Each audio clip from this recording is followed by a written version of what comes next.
Continuing with early Christian growth, we come to Saul, a Jew that did actually have Roman citizenship.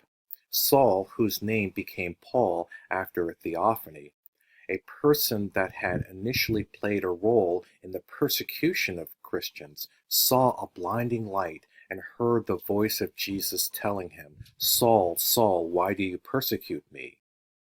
So Saul the persecutor will become Paul, one of the most important promoters of Christianity. Unlike apostles like James and Peter that had known Jesus when he was alive, Paul never met Jesus in the flesh.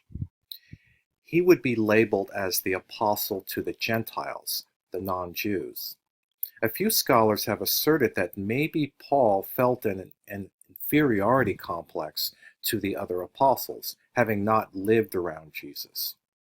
This might have contributed to his incredible energy and efforts to evangelize numerous Christian communities through his travels and his epistles and letters. Take a look at the chart and the dates on this slide.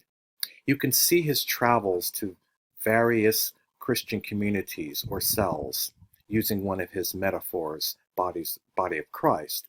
Notice also the letter he sent to Galatia, which becomes Galatians, or Corinth, which becomes Corinthians.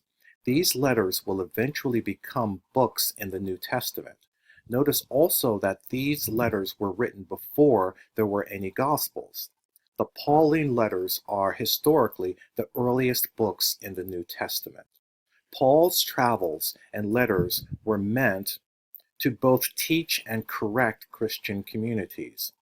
As the second founder of Christianity, Paul provided much of the terminology and imagery common to most Christians.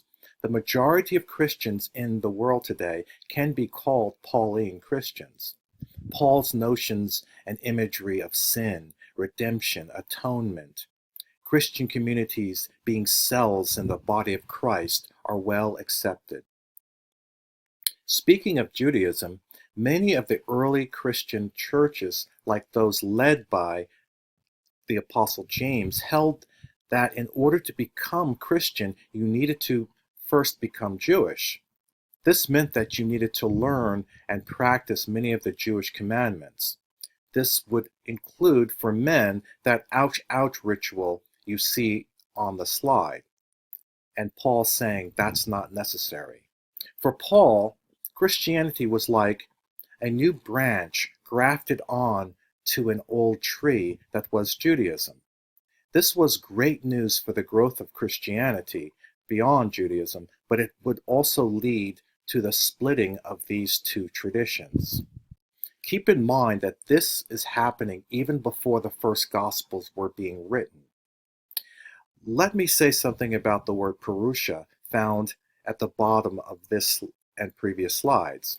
This term refers to the expectation of Jesus returning in the lifetimes of the earliest Christians. Jesus did say that he would return soon. And to be fair to Paul's statements about slaves being obedient to their masters and women to be quiet in church, he wasn't a revolutionary, but was concerned for Christians to prepare themselves for the imminent return of Christ.